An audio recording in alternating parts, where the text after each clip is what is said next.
We're gonna do a song that you never heard before. The volume.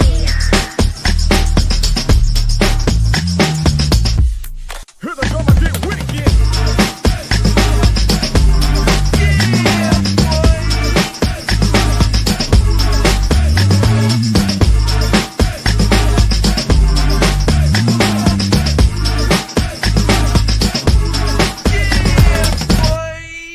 Here we go again.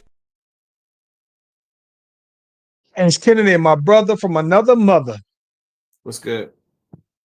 And man, this is one of the things that I think that you and I talk about that's very interesting here. Let me make some quick adjustments here. So, one of the things that I think that's interesting, I just had a studio session with the big homie, the Fresh Shake boss, my dude Ben. And one of the things that I think that's interesting is that he had this idea of just kind of doing a project though, right? And he was like, yeah, he said, I don't know that I'm necessarily trying to be a rapper per se, but I had this idea for these songs and even thought so much that one day he would go and try to formally record something though, right? And so I've been telling him a while. I'm like, yo, you could, feel free to pull on up. And then when he finally pulled on up, we started working on a song, and then one song kind of turned into two songs turned into 5 songs now. I think one of the things that I kind of explained to him beforehand, and I tell people this all the time. I said, bro, I'm gonna tell you this though, man. As happy as you've been, that anything's made you right. At any time you did this one thing, you've had this kind of accomplishment or whatever, and you got this joy out of. I said, bro, I'm gonna be honest with you, man. I said nothing compares to when you hear yourself for the first time sounding like radio great, when you hear it sounding like yo, this is what I sound like doing music, not listen to, right? And I said, and here's the great thing about it. The great thing about it is, yeah, it happens the first time, and the first time is just that. It's momentous because it's the first time, though, right? But I said, but the great thing about it is the high is that you can do it over and over and over. And as I said, so you can kind of get why it's not quite like the first time, it's like 99% or even better. You can come up with something that's even better than the first time, though, right? And so I was, man, and so I had a good laugh because he is in that mode today where we had a session, we recorded something, and he had let me hear the track. And I'm gonna be honest, since I'm bringing it up, I wasn't exactly feeling the beat at first. And he told me what he wanted to do to it. And just me wearing my engineering hat, though, bro, we kind of put it all together. And it came out like after listening to the beat a few times, I enjoyed how what his content was complimented the beat, made me kind of like the beat a little bit more, though, man. But I was happy for him that when he walked out, it was like, yeah, we out here though, man. We this is and so yeah, bro. But he had that, and every time he experiences that, I'm getting better. But now the finished product though, bro, he got the high though, bro, and it's pretty cool though, man. That was I felt that I felt happy for him in that regards though, bro. Yeah, that's always a good feeling when you can give somebody the satisfaction of what they're thinking about in their head. Yeah. Yeah, man. Let's get that music going. We got some things to chat about though, bro. All right.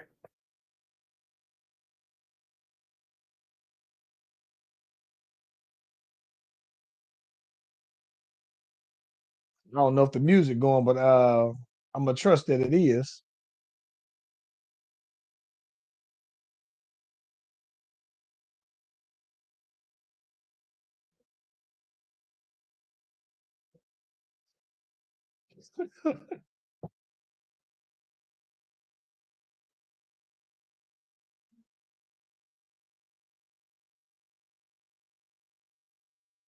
We got music. The Slash Brothers Podcast, the greatest podcast of all time.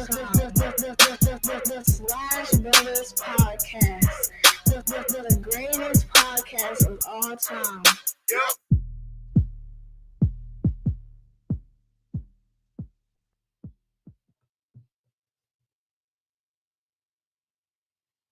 Still got the music you? Okay. I didn't know if you I couldn't tell if you had the music going though, bro. Hey, listen, if you haven't already, be sure to like and subscribe to the Slash Brothers YouTube and Facebook pages and our TikTok page. We are live on both platforms at the same time. Whenever you click on the notification, you click on the bell, you get the heads up whenever your boys and is doing their thing. Ace Kennedy. That was a weird one. They made some little changes on out here on the stream yard though, man. It kind of got Yeah, us there was a moving a little different. it is, but it also there was a they had a conference about it, and I signed up. I thought I signed up for it because I wanted to know all the little things and bells and whistles that they had coming with it, but I guess I didn't get the notification about it. But yeah. Oh, And we missed man. last week part, so it's like it could have been a took effect. We didn't get a chance to catch up though, man. Lot been going on though, man. I know that let me ask you this though, bro. I think one of the things that was kind of interesting is that usually in the NFL there's that what is that? They call it like the Black Monday or something like that. Oh, I caught your yawn late though, boy. Golly. But they have that usually going toward the end of the season where coaches who are going to be fired actually get fired, though, man. And so I thought that what was interesting though, man, is that the boy Brian Daboll got fired out there though, man, for the Giants. Hey, what? Listen, I gotta ask you now, what's your thoughts on that? Uh, well, I mean, the bear in me is like, I'm happy. Not happy he got fired, but I'm saying like that was his fourth straight comeback loss. And granted, I don't think this particular week was his bad because Dart got hurt. When Dart got hurt, that changed the momentum of the game. The Bears came back and won. That boy Caleb Williams had his Vince Young moment, running in the end zone to seal the victory. So, like I said, the bear in me is happy that we won, but I'm never happy about people losing their job. You know what I'm saying? Especially, me, when it comes to a team sport like that, there are more people involved besides the head coach. Now, you're supposed to have people in place and prepared and all this, that, and the other. But at the end of the day, man, like your football players know what's on the line, bro. Y'all was up going into the fourth quarter and y'all couldn't stop them from scoring. Like, really? Like, that's the coach ain't on the field, bro. So See, I'm always so that's an interesting thing though, right? Because I think that sometimes I'll say that, right? And I think that your response typically is like, because we're usually player centric. I think that sometimes I'll mention the players, the coach ain't the one that's playing. You still got to execute, and then you will say, "Well, it's on the coaches to make sure that the players are ready to execute." Though, right? no. That's reverse, sir. You're the one that's always talking Maybe about the that, coach. maybe. Yeah, I'm the one that says I'm a player's person, and you are always like the coach is supposed to have them. I'm the one that be Well, saying, okay, so you're right. So with that being said, I said it weren't. With that being said, from that for that same reason, then I would go along with him being fired though, bro. Here's the reason why I would go along with it. Okay, so all right, so Brian Daboll was basically brought there to kind of be the quarterback whisperer for Daniel Jones, right? And so he was that. People said that he was that for Allen out there in for Josh Allen out in Buffalo, right?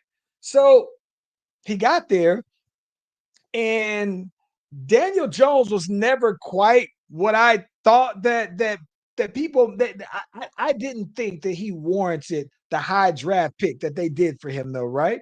And so when they actually under his watched Daniel Jones just play mid, and then you overpaid him to keep him after he threw for 15 touchdowns, right? And so then it's like, all right, well, cool. You traded him after he played bad, right?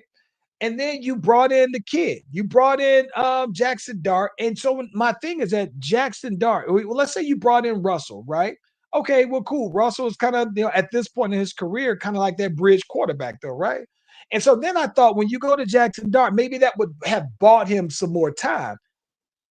And bro, I think that what I believe is hurting him more than how trash they've been playing is how well Daniel Jones is actually playing for the Colts. It's like, well, damn, if you're the quarterback guru like that, like you did with Josh Allen, then why the hell is Daniel Jones looking so stellar without your tutelage, bro? And so it to me makes me think, well, yeah, you might know how to guide a great quarterback into that next level, but you're not the kind of guy that can take a young quarterback and take him to this next level to me. And so my thing is that if they gave him a chance to do that with Daniel Jones and it didn't work out, and now it's like, well, it's not looking like it's so great with Jackson Dart, and not granted he got hurt. But I mean, they're not exactly world beaters with him either. And so I just thought that in the end, I just thought that they looked at it and said, hey, it's about time that we just go ahead and move on, bro. Here's the thing. I'm not mad I'm, at it. I'm okay with the organization moving on for him. What I'm saying though, if I'm a player, I don't need a coach to motivate me to want to win the game. That's fair. I can listen. My thing, what I'm saying is, as the competitor in me, I don't need the coach. We played in how many NFL games by now, and you know that the game is on the line, and you know that the Bears is coming down to try to win, and I gotta motivate you to stop him from winning as a professional athlete. Are you kidding me? No. I can see that. That's a very fair thing to say.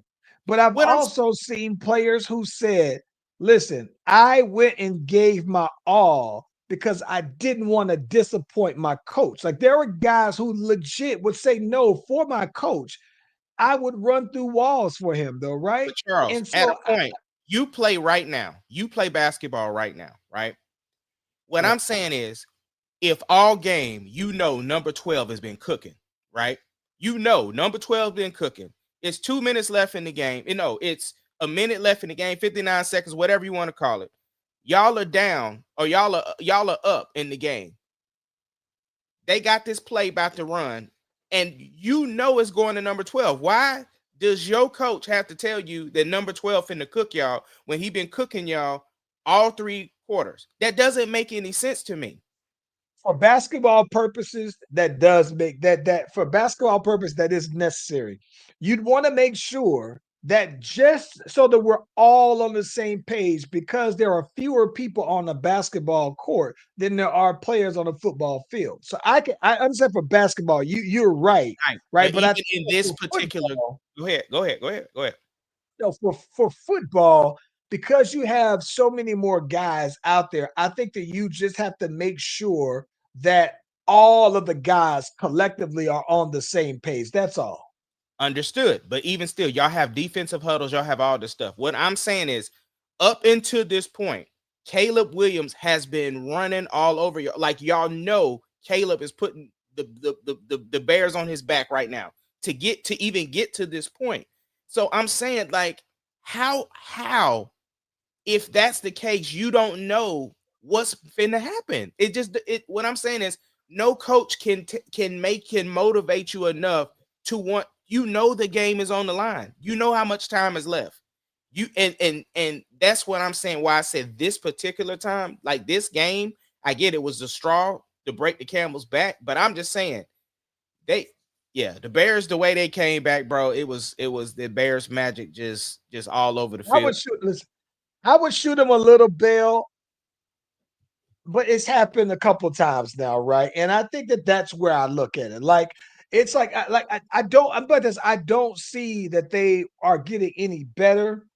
And they're only gonna get worse though, right? And I just don't think that I'm not I'm with you, man. There are certain people that I hate to necessarily say, oh yeah, they got fired and I was glad. But there are a couple of people who I would be glad to see them get fired, right? Like who? Um well, I'm not talking about like sports wise, but I'm just saying in Oh, general, they're just yeah. in general, there are people who I wouldn't be mad if they got fired, right?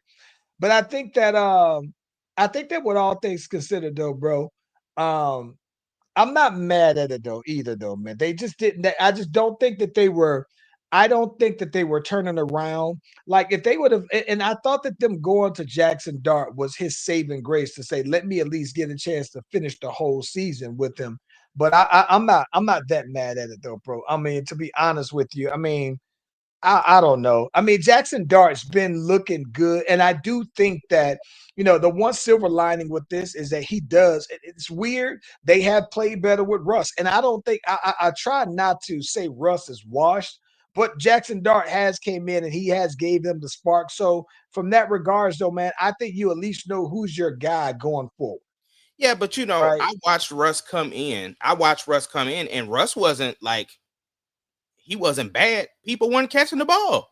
Like Yeah, people, when I throw you the ball, or if I'm throwing you a screen or whatever, and they offensive line was looking like Texas Longhorns offensive line in the beginning of the season. So it's like Russ was doing everything he was supposed to do. But if I throw you the ball and you don't catch it, that ain't on Russ. I mean, I man. See, understand certain throws, like if I throw it behind you or something like that. But if the ball hits your hands and this is what can get us the first down and you drop it, nah, bro, that ain't on Russ. Yeah, I agree.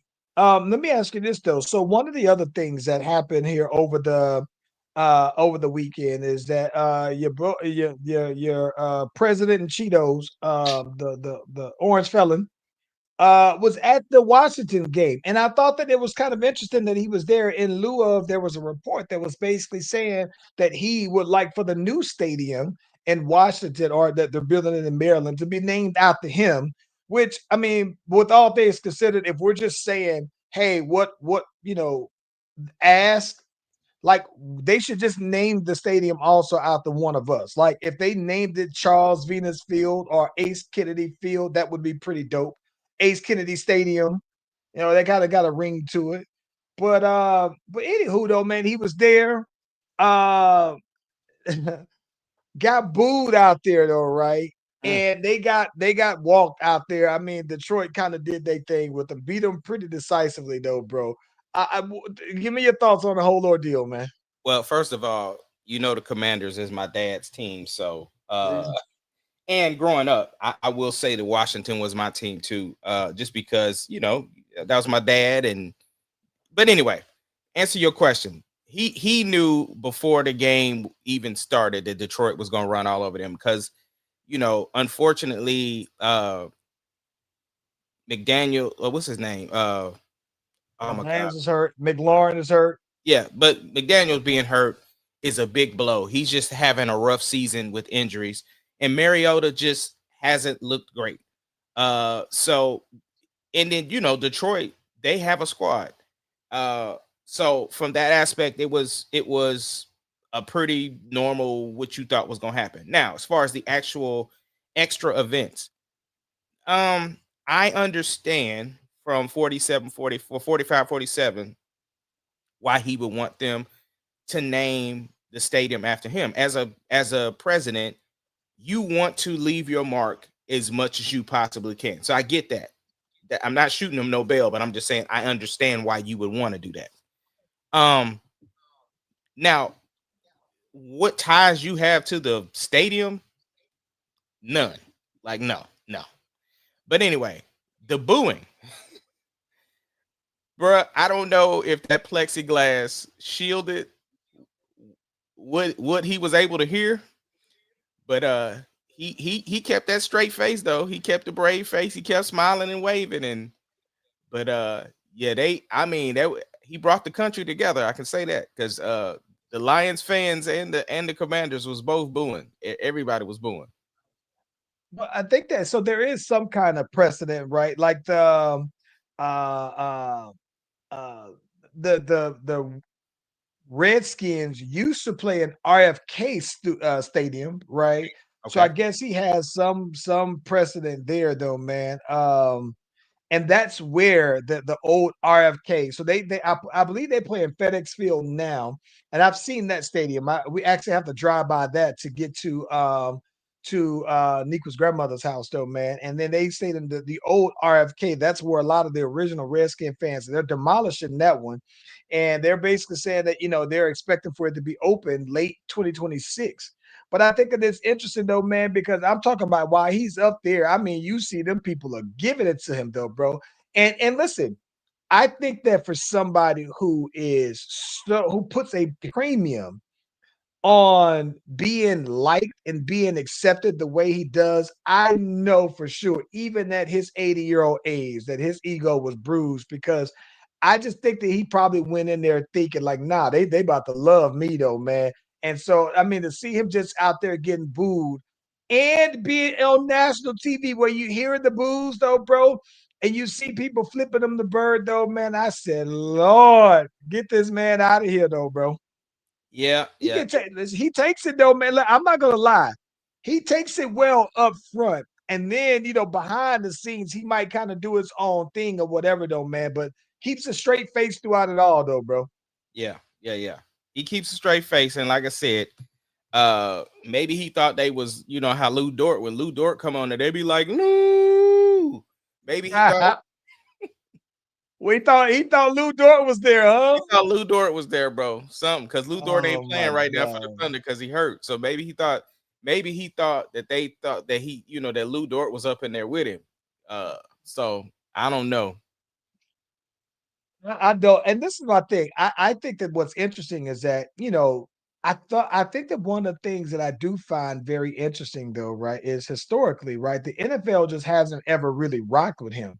And so I think that it is just kind of funny because he wanted to buy an NFL team way back in the day, and I remember that, when it comes to the NFL, it's not as simple as you kind of have to go through a board and basically all of the owners essentially have to approve of your buying of a franchise, so right? And the Yep. selling of it though, right? And so I think that it's interesting though that they for years was never they turned him down at like a couple of times. And so I do find it funny that some of those same owners or families of the owners were really kind of bending over backwards when he became president, especially when it came like to the Colin Kaepernick and kneeling and the flag and all these other things, though, bro. I think that it's still kind of crazy to me how easily they bend the knee toward him when historically they've never really rocked with him like that, though, bro. So it's just crazy to me that maybe him being president is different from him just being another supposed billionaire, though, man. So yeah, real crazy though. Yeah. All right, I just got a Uh, notification that Texas is in the top 10 now for the college playoff, but I can't find the bracket now in order to see it. But anyway, yeah, that had popped up that Texas is now in the top 10. okay, I do see the I do see that I see it on Bleacher Report. They reported it here. Texas is in there. Hey, listen, I'm gonna keep it a stack with you, man. It's like if I'm being, I'm trying to be unbiased, though, man. Hmm. But sometimes, bro, we do look like we can win a national championship. And then sometimes we look like we could barely beat Florida. Like sometimes we look like we are who we are, right? And that makes it when I think that yeah, we're top 10, I think it's good for the BCS rankings. I'm always down to see us ranked as high as we can.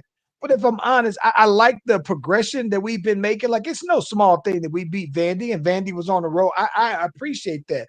But then there's part of me thinks like, well, how we beat Vandy, and we were up on them pretty good for a while, and then kind of struggle to block for the boy when we played against Florida. Like, so But it's it's like, been progressions. It's been progressions the whole season though, and so that's why I told you like a lot of people have been down on Arch uh for a minute, and I was like, listen, the Florida game, the game we lost, is the game that showed me that Arch was making strides because when we were down and out, Arch was still out there playing and he was out there balling. Like, again, he ain't had nobody to block for him, so he was running for his life. But I'm just saying, you take that into we win in overtime with Kentucky, we win in overtime with Mississippi State, and then we turn around and beat Vandy. So it's going to be the true test this weekend when we play Georgia. yeah, and like I said, we haven't played them traditionally well, like I said, but let me ask you this though. In that top 10, just since we're on that though, Yeah. the top 10, number one, Ohio, number two, Indiana, number three, Texas A&M, number four, Alabama, number five, Georgia, number six, Texas Tech, number seven, Ole Miss, number eight, Oregon, number nine, Notre Dame, number 10, Texas, though, bro. What do you think about that list? Um, Ole Miss, they only lost one, right? Yeah. See, that's I then I can understand that because I mean, shoot, Oklahoma had a chance to beat them and let it ride. So I'm okay with that list. You know, I don't know who Ohio State has played all season. Uh, but I mean, they undefeated. So Yeah. Yeah. I Yep. but Yep. see, No, I think I'm gonna be honest. I don't necessarily care about the rankings until the season is over. Like when people was like, "Oh, Texas is number one in the beginning of the season," like I'm like, I don't care about that. Like because yeah. that doesn't mean anything to me because we ain't played nobody and we got a new quarterback. Well, let me tell you, this is the one thing I think that when we talking about Ohio State, Hmm. I think that the interesting thing about Ohio State is when I've seen them play, Yeah. they've usually played teams pretty well. Like I think that they handle biz. And listen, I've always been one that, and I think I've said it. I think that the Big Ten has always been very top heavy. And when I say top heavy, I mean like they top heavy. You know what it is? To me, the Big Ten is the perfect example of when you see a girl and she top heavy and she ain't got no cakes. The cakes is on. She is shaped like a pea. Hmm. No cakes. That is the Big Ten. The Big Ten is always a top heavy girl with no cakes, right? Very top heavy, nothing at the bottom. And that is the Big Ten now. It's Ohio State, and there's nobody else. And maybe Michigan is kind of cool. I never put very much stock into Penn State. But I mean, it's Ohio State and nobody else. Very top heavy. But I mean, when you look at it, I mean, let's just be honest with you though, right? So when I'm looking back at their wins, right? They let's see here. They started off with oh my gosh, I just had them on pulled on up. Okay, so they're about to play UCLA coming up Saturday, and I expect for them to probably score like 50 on them. Hmm. They beat Purdue like they typically always do. They beat Penn State like they typically always do. They didn't wash Wisconsin, who they're probably going to get rid of their coach because they look weird. They beat Illinois. They beat Minnesota. They put 42 up on them. They beat Washington. They played Ohio. They played Grambling, put up 70 on Grambling. And then listen. They played Texas and that's the game where it was 14-7. 14-7. Yeah, I know. So it's like so that's what I'm saying. Like outside of us, right? Everybody else, I think that they've done what they supposed to do to their competition. But I mean, it's been like that to me for probably the last like 5 or 6 years for Ohio State, where yeah, there are some times I know that Michigan did win that national championship. But I guess I don't know, man. I've never been a very Big Ten guy, even though I've liked a lot of players from the Big Ten. I've never thought that their teams were like that. Yeah. They Well, top I mean, heavy though. we'll see. We'll see when the playoffs hit though. And that's what I'm saying. Like, look, just let us get in there. You know what I'm saying? I think definitely Archer's returning next year, bro. So I think he's gonna look the part that people wanted him to look like this year. And also our young line is gonna grow up. So yeah, I'm not washing us out like we just can't continue to progress because I think we can. I think if we beat Georgia, that's gonna be a big boost for us. And then of course I'm gonna be concerned. I mean, we just gotta win out. We need to win out because I mean that's just the important part. I know some people got my number on speed dial for if for some reason if Georgia beats Texas, though, bro. Yeah, I know it. There my are people who I don't even think are UGA fans that will call me just because they might be casual UGA fans, though, bro. yeah. Now my cousin's group is gonna be lit because they all live in Georgia. They live in Augusta. Mm. So some of them are Alabama fans and some of them are Georgia fans. So they already they be waiting. Because last year my brother got me tied into a bet about if we lost, we had to put the Georgia Bulldog symbol up on our page for a whole week or some junk. I was like, bro, don't ever put me involved in none of your mess because I wasn't here for it at all. And yes, we ended up losing twice last year. So Mm. yeah, what else we got, bro? Hey, so listen, man. Listen, bro. I gotta ask you this, man. One of the things that's crazy is that your boy, and I'm saying your boy loosely, of course, Nico, then got fired, bro.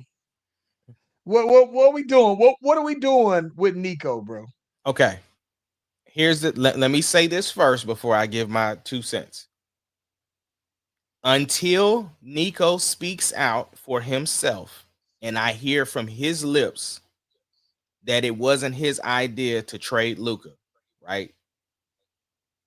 Then I'm gonna say what everybody else is not saying. It is his fault. It is Nico's Mm. fault. Because here's the thing: the way my brain is telling me that it happened is him and Rob Pelinka started talking, and it was his idea, and then he had to go convince the owners why it was a good idea. I don't think the owners told him get this deal done in the middle of the night. I think I really think him and Rob Pelinka was sitting down, chilling, doing their thing. You know what I'm saying? And they was talking and kind of just brought it up. It was like, you know what? And then he brought it to the owners. They had to sign off on it, but it was What his made you? Well, now, what makes you? Since he's never said that, idea. what makes you say that? What makes you feel like that happened that way? Because the way because I'm going again, you know me, I'm a person who believes in what people say. The way Rob Pelinka talked about it was that this was they had a conversation over coffee, and then that's how the ball got rolling. So to me, it wasn't he never said that Nico came to me because the owners hit him up, right? It was them two chilling, talking, having coffee, and then everything sparked from there. The reason why it's on Nico is because it was your idea. Yeah. I understand that the So owners had to sign off, but it was your idea, and your idea did not work out. there was a theory, right? There was a theory that uh that the owner of the Mavs who Hmm. bought the team from Mark Cuban wanted to put a casino. They bought the team. Sure, they wanted to buy the team, right? But the big attraction, but they want to build a casino, build a stadium, and put a casino in the stadium, right? And the NFL, the NBA folks or the state was like, "Nah, we ain't doing that, right? We ain't doing the casinos like that." So they would say, so the theory is, and this is probably a conspiracy more than that. They were basically saying, well, if y'all don't let us do it, then we'll relocate the team to Las Vegas, right? They already got the Las Vegas Aces. We'll relocate the Mavs out there. And so one of the theories behind that is that the owners were basically using that as an opportunity for the Mavs to basically tank without Luca. And then they basically said, hey, we're gonna go ahead, and dwindle everything down and get them to relocate on over all together to Vegas, though, bro. So that was a theory that they put out there. But trading Luca was just the owners getting back at the basically the whoever in Dallas didn't approve for them to do the stadium there, though, man. But that's one thing. Right. I'm gonna tell you. Hmm? I was gonna say the other theory that I heard. Now, if this again, until I hear it, but this is the other one I heard was that the owners said they were not going to they were not going to pay Luca, and so that's why they did it in the middle of the night, and that's why he told Nico to get it done. So if that's the case, again, if it's the owner's idea and they fired him because he's the face of it, they wrong. But until I hear that, and until Nico and I don't know if he had to sign an NDA or whatever as part of his severance or what, but if not, and if he get to say his piece and he like, man, listen, I'm finna tell y'all what really happened. I don't think he will because if he does that, I don't think nobody would rock with him no more, right? Because out of who gonna fear rock that if with him they now though? fire him, What's huh? who's rocking with him now anyway though? because Somebody will. So, like somebody's going to give him an opportunity because listen, with all things equal, he has put together some pretty good rosters. He's made some, to me, he's made some legitimate NBA moves that I think kind of shows that he knows what he's doing. This is what I think. This is what I think. I think that what makes this look bad for him at the moment is that you had Luca and you paired him up with Kyrie. Kyrie's hurt, but then now you had Anthony Davis, and you thought, oh, Anthony Davis, Kyrie, we still are there, and we're adding Cooper Flag in, and that's even icing on the cake. it And a goes lot of beyond that. people, Goes beyond that. well, He also listen, brought it. even He also brought in Klay Thompson. well, he brought in Klay Thompson as well, which, by the way, we'll talk about that maybe even on another pod. But this is what I say. I'm saying that to say this, all right? I'm saying that it's making him look bad that Luca came back in shape now out in LA and is doing his thing, right? He's been doing his thing very well, right? Look, Now maybe Luca's also motivated by the rumors behind that, him always coming back in shape and everything. Sure. I never saw Luca cut up like he is now or in the offseason for the Mavs. So I think that that's a legitimate thing as far as why they felt like they didn't want to pay him if they thought long term. But listen, it makes him look even worse that Luca is hooping, but also that AD got hurt again. So it's like, okay, let's say you want to trade Luca. All right, yeah, AD was healthy then, but everybody knows AD has a history of always being injured. So when you traded him for a guy who's always injured, and then boom, he gets injured right on time, though, man. And now everybody who you brought out there to hoop with after this Luka trade is gone. Like they're hurt. Clay isn't hooping like that because I don't think he get them in. And there's no way. By the way, what I was gonna say, I'm a big Clay fan, and I'm probably gonna sound biased. I don't think that Clay's washed. I just don't think that he's taking the same kind of shots, and I don't think he get the minutes. But I think with Clay with sufficient minutes will give you more points. I think that I just refuse to believe somebody who can shoot that good is just washed, though, bro. I don't But know, you bro. brought him there and he's not putting up the points. Cooper Flag is playing, and Out of he's position. doing what he is hooping on a sorry team right now, right? It's just all the moves just look like you can point the finger to him, and it's easy to fire him though, bro. Easy. Yeah, because I mean, so the other theory, there's a picture floating around of the Mavs owner sitting courtside talking to a fan, and there's a picture, and he's basically telling the fan like, "Yeah, we messed up on the trade, and so we gonna do the fans right. We gonna take care of it." And that was how then Nico got fired the next day. Hey, listen, but even with that said, though, right? Even with that said, I would like to think that Jason Kidd had to have been so this is my thing. I just don't understand how Jason Kidd is also getting the pass on this because I know that even if it was a owner's decision, he's the head coach. So even when you talk about the Luca getting traded, nobody ever really looked at Jason Kidd like, bro, like what happened? And They now did. that They did. No, Nico's they getting did. fired, They I did. don't remember people really grilling him that hard though, They bro. did. No, they asked him. They asked who all knew about the trade, and it was Nico and it was Jason Kidd sitting next to him. Jason Kidd was sitting here like this, and he said, "I found out late in the deal because in the beginning there was only a couple of people that knew about the trade. They didn't ask Jason Kidd what he thought about it. They just told Mm. him you gonna have to get on board with this. Like this is what's happening. That's what they told him. That he didn't have a say in let's trade Luca. That did have they definitely asked that question, bro. Yeah. I think that it is interesting though, bro, because I usually when you talk about general managers and coaches are usually tied hand in hand. Usually, right, if somebody's gonna get fired, it's one before the other. You know what I'm saying? And so it's like, well, if you feel like usually the general managers and coaches, they make those kind of roster decisions together. So if you're going to fire one, you typically fire the other as well. I just think that it's a rare that I recall seeing that a general manager gets fired and the coach just stays, and that's just it. Like in basketball, it's like a perfect example of that, right? Is that if I'm not mistaken, I believe for the Nuggets, they fired the coach and the general manager, No, no, no. right? That's Uh, different though. Why they did that for Denver?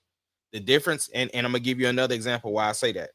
Denver, the reason why they fired both is because the owner didn't want to choose between the general manager and the coach because them two were bumping heads. That's what happened with them. Them two was getting into fights over personnel, and Russ, of course, was involved in conversations and stuff like that, which is the reason why Russ isn't there today. But when I say that what you're saying is true, normally they do fire the tandem. For instance, that's why people were mad that the Dolphins fired the general manager, but not the head coach. yes. But Now, the only time I've seen that not happen, Sam Presti, of course. Like they're not gonna fire Sam Presti. they ain't firing Sam Preston. But No. the other thing is that with this was more because of the fan outrage. Like they still can't. For instance, Klay Thompson shot a shot backwards or something like that, and they was talking about fire Nico. Like everything is fire Nico, fire Nico. So if you remove him from the equation, now it's just the team making these mistakes. Like Nico ain't there to blame no more. You see what I'm saying? So that it was a Yeah. distraction more so than anything. Like people was coming in with they home fire Nico shirts and like like all of that stuff where they banning people from wearing Luca merch, and it just got ridiculous out there, bro. So it was more of a like, yo, we gotta quiet this down, bro. Yeah. No, I mean, listen, I'm not mad at it. The fact that Luca is hooping, and like I said, I thought that they felt like we couldn't just win a championship with Luca, bro, because we just couldn't. We didn't know what we were gonna get with him every year. And the fact that Luca basically still came back to LA in the best shape anybody has seen him, though, bro. It's just it maybe Luca didn't respect him enough to want to do that, though, bro. But all I know is that like at the end of the day, these transactions all happen on your watch, though, man. And so for that reason, though, yeah, I mean, And I and get it. It seemed like it was coming. and AD came about 15 pounds heavier, bro. They said, nah, it ain't Luca, it's Dallas, bro. Well, yeah, but see, I think that AD came 15 pounds heavier because he was playing center and wanted to bulk up a little bit more to take the which is center, power forward. Is there really a difference in the NBA these days? I never understood that. He never wanted to play center. And I never understood why that mattered because there's Yeah, not a because difference now. but they told him coming to Dallas he could play the four to what he wanted to play. That was the whole thing. Yeah. Now I think this season though he was bulking up to play the five though. Yeah. Well, Yeah, I don't know. But yeah, very interesting though, bro. Very. Listen, man, I wanted to ask you something though, bro. Seeing that I'm the rapper on the crew, I saw, man, that for the Grammys, uh, that the best rap album in 2026. Now the Grammys is gonna be the ceremony is actually gonna be on February the 1st, right? So we're talking about the calendar year, right? Before the Grammys, for the best rap album, you got the Clips, Let God Sort Them Out, Glorilla, Glorious, JID, God Does Like Ugly, Kendrick, GNX, Tyler the Creator, Chromacopia. Did they get it right on these? I don't know what the last one you said was. Tyler the Creator, Tyler the Oh, okay. Oh, Creator, that was in the title of the album. Chromacopia. No. They got it right. They got it right. All of those albums I've heard so much about throughout the year. So no, they got it right with the nominees. I agree. I think that the interesting thing is that these are for the period that these albums came out. They are within the top 10 of the albums that I've listened to and have had on repeat that I've enjoyed, right? I think that the one thing that is interesting is that, like last year, Doechii did very well at the Grammys, right?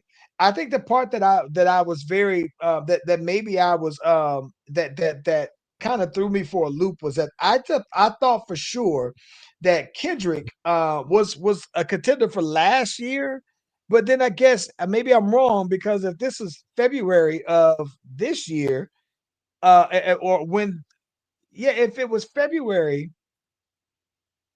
They Not Like Us was 2025. No, was that 2024?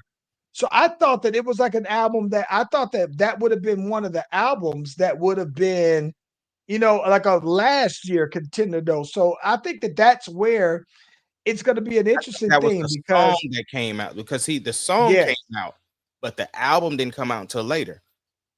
So with that being said, I'm glad you clarified that, right?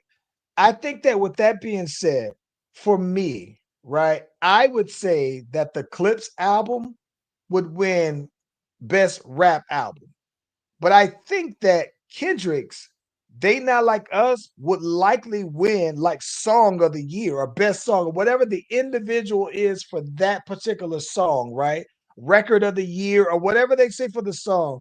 I think that Kendrick would win that one because for one, when I listen to both, when I compare both of those albums, I'm more so impressed by the writing on the Clips album, but I do respect that Kendrick is the more popular the more popular artist, and that he had the biggest song within that particular time period, though, man. So Well, I can that's what tell. I'd like to see. I would like to see. I'm rooting for the Clips to win that, though.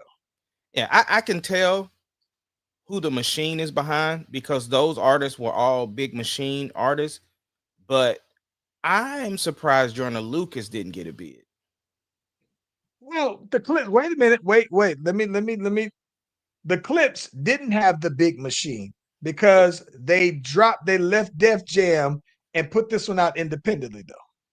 They did, but they also strategically created drama around their album, which pushed them Yes, into okay. So I understand I exactly what love their rollout. Their rollout was one of the best I've seen in quite some time. right, but what I'm saying is right now, let's be honest. Who's the more popular artist? I'm saying popular. Joyner Lucas or the Clips? Right now, this second, I would say the Clips. Absolutely. That's why what I'm saying about the machine. So even Right. though when I say the machine, I'm not just saying the machine as in the label. I'm saying the machine as far as the machine to push you in Yeah, front. that's fair. So what I'm saying is Joyner Lucas's project was phenomenal. And I'm just saying I don't think he would have got the bid to be in that category. I don't even know if he was like the if we talk of basketball, I don't even know if he was the sixth man. You know what I'm saying? Like I just don't think It he was one of those ones, though. Man, it was one, like I said, it was the Jordan Lucas. I would say, in terms of rap albums, it was one of the 10 albums, the 10 best ones I've listened to within that period. Now, it could very well be that, like some people don't submit their songs for Grammy contentions and everything like that and for consideration. So maybe that's what it is. I think that the one thing that people always still that I think, right? Where I think that Jordan Lucas I think that the where Jordan Lucas to me falls short is that he is a great visual artist, probably one of the absolute best, though, right? And I think that one of the things that's just crazy to me, you used to think back in the day that you would have these records that would be like your big radio song or that would cross you over to radio. I don't know that I've heard that song from Jordan Lucas, right? And maybe this Clips album doesn't necessarily require it either. But man, the machine that they had behind it just made up for that, though, right? yeah, but And so it didn't have a radio, like I think a radio hit to it, but it was like that though. yeah, but the Clips also performed with the live orchestra on TV for something. That's what The I'm Louis like. Vuitton show. Yeah, so that's what I'm saying. Like their No, I'm sorry. It was at no, yeah, the Vatican. It was at the Vatican. yeah. So what I'm saying is their fashion stuff helped to also do, because I'm thinking, right, with as visual as Joyner Lucas is, he should be performing either on like a BET Awards or a hip hop award. Like his show would probably be A1. I think I think that he would be great performing. And listen, I think, and I would feel crazy saying this if he had has already did it, but I think that he would be great for Saturday Night Live, where he could be featured in the skits, but then also performing there because of the performances in his music videos. I think would directly translate to it. I think that that would be dope. And I think that he would be a great guest on like Jimmy Fallon, on some of the ones that have the night. I think that I listen. I like Jordan Lucas, and what's crazy about it is not that you forced him on me, but you made me pay more attention to him though, bro. And so it is interesting why he's not on there. But I think that with all things considered, is that he's not as popular. Well, let me think about that. JID is nominated. But that's And that's the listen, machine though. I didn't think he had the machine though. I didn't think JID had the machine. He signed to Dreamville, but I don't think that he has the machine because I still think that people look at him like he's J. Cole's artist and not as his own individual entity, though, right? I don't think that people like this. I don't think that people look at him the way that everybody looked at 50 Cent, where you knew he was signed to Eminem, but he was still separate from Eminem. I don't think that people have been able to separate him from J. Cole just yet, though, bro. Right. But the But his difference is, album was phenomenal, though. I get it. But the difference is J. Cole's not dropping right now. So he has a time to shine.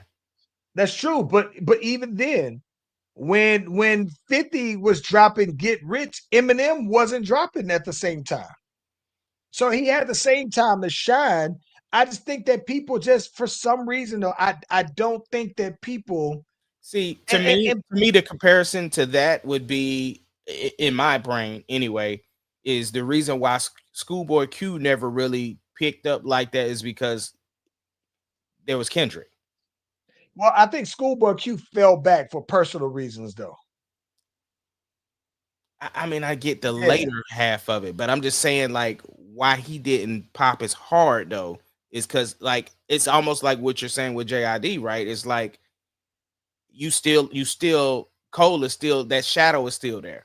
So I don't know. I just feel like more people talked about this JID because I heard them bring it up on the Breakfast Club several times. It's dope. It's real dope, man. I listen. I think that the part that I like about it is it's like I guess that it's in the category because it belongs in the category. Like as weird as that sounds, what I enjoyed about it is the rapping, right? Mhm. Like let alone the fact that you got the production. I think that of all of these albums, right? I think that I enjoyed just the rapping on, even if you say the Glorilla, right? Like the Glorilla album was pretty dope. And I thought that it was one of those ones where I enjoyed her raps, right? And it's very warranted that she's on the list though, man. So nah, it's fired up. It's a dope list though, man. And like I said, I wish that there was a way that maybe all of these folks could in some way, get a little bit, but I just think that like I said, they said Kendrick Lamar leads this with nine nominations this year. So if he didn't win best rap one, but he won for something else, I wouldn't be mad at that, considering that he's actually featured on this album still, though, bro. Yeah. It does make Def Jam look foolish, though, that they allowed them to walk. They bought themselves out, but now you allow them to walk. They had this cultural phenomenon that you could have helped them and really had the machine behind them, right? And then it's like I think that now you missed the opportunity to say, hey, we have a Def Jam artist that's winning this Grammy though, bro. So they dropped that ball to me though, man. So I'm rooting for the Clips. It's an album that I keep in rotation though, and all of these albums that are listed here, with the exception of the Tyler, and I'm getting more into Tyler, right? But there Yo, are people who I listen to. Tyler, the creator, showed out on that Outcast tribute, bro. Yes, absolutely. And look, it took me a little. You know what it is? I think that I didn't like Tyler from 5 years ago, like the kid Tyler. He was still very young, Did I and tell you I it met him? no, Yeah. So we meant to be performed. We performed at the where the horses and stuff be the it's the casino, but they do the horse races and stuff like that. Anyway, we performed out there, and Tyler, the creator, was out there, and he was introducing himself. He was full of energy, like you said, the young Tyler, and yeah. he you could tell he had something. But I didn't know who he was like that back then. But yeah, he was out there, and he was, I mean, full of energy, very lively and stuff like that. And so yeah, and he's very like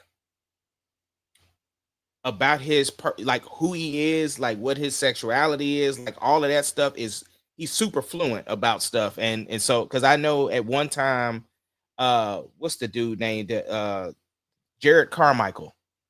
Yeah. He had him on his show and kind of told him that he was in love with him, but he never did like reciprocate. He was like, I ain't finna talk about this on camera. Like, bro, you got a whole camera crew. Like, nah, we ain't doing that, bro. So it's, but anyway, Tyler the Creator, I will say I've never listened to his project, so I'm gonna have to pull it up just to see what's up. Call me if you get so my favorite one was the joint that he did, the Call Me If You Get Lost. That's one that that's the one that I really became a fan. But I remember seeing him win the MTV Video Awards or Music Award for Best New Artist over some people. And he jumped up and he was all over the stage, like, oh my gosh. And you could tell that he was like genuinely surprised. And listen, man, like but I never was like I didn't really listen to like Odd Future when they were all the group, but I did like Sid separately. Like when their whole group was a bunch of talented people though, bro. And I guess they did. I felt like this is gonna sound weird, but I felt like I was too old. It's almost like it's like it felt like me listening to Gunna now, right? It's like I'm too old for that. And that's kind of how it was back then, though, man. And now that he's older, I can appreciate his music probably a little bit more than what I thought I would have back then, though. Yeah, yeah. All right, that it. Yeah, what's got for the week, though, man? For the week, still in the lab and just working, doing my thing, bro. That's the What about work, you? huh? Yeah. Oh, How's Friday. it back? This Friday, I'm performing at the Oklahoma City People's Choice pre-show awards. I'll be performing out there, so I'm really excited about that. It's it's always cool when you one of the OGs still out here performing with the young kids, and you know what I'm saying. And so I can't wait to get out there and do something. You dying at you dying the chin, Nah, blacking out. I'm gonna let Unc come out for You this. gonna get Unk out there, huh? That boy bringing Unk out there, boy. Yeah, I'm gonna bring Unc out. I'm gonna just bring Unc on out. So I ain't worried about it. I think that for me though, man, I'm back in the lab. I think the one thing I'm doing more than anything is I'm back on my writing. And so it's like for me trying to produce and then also record, and then it's just I'm in phases where I'm having to do only one. And so I think that I've recorded. I mean, put this. I've made enough on the production side to where now I could just devote some time to just the writing aspect of it. And so I'm hoping that probably by the end of the week I can wrap up a few songs writing wise, so that maybe by next week I can just only focus on the recording though, man. So yeah. I'm pretty excited though about if these other ones work out how I expect for them to work out. These are definitely some ones that I think would be some keepers though, Yeah, I'm about to go play my numbers too. About to try to win this 900 million. So I about need it's a, that sounds like I need to be out there though, man. As soon as we get off the pod, that's where I'm headed, bro. I think I might join you on that one though, man. Let's get this music going so we can get these people home and get these numbers in.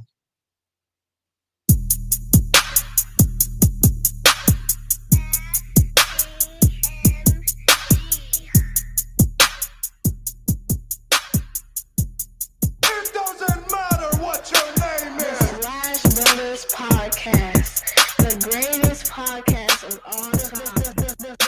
The Slash Brothers Podcast, the greatest podcast. If you of all time. smell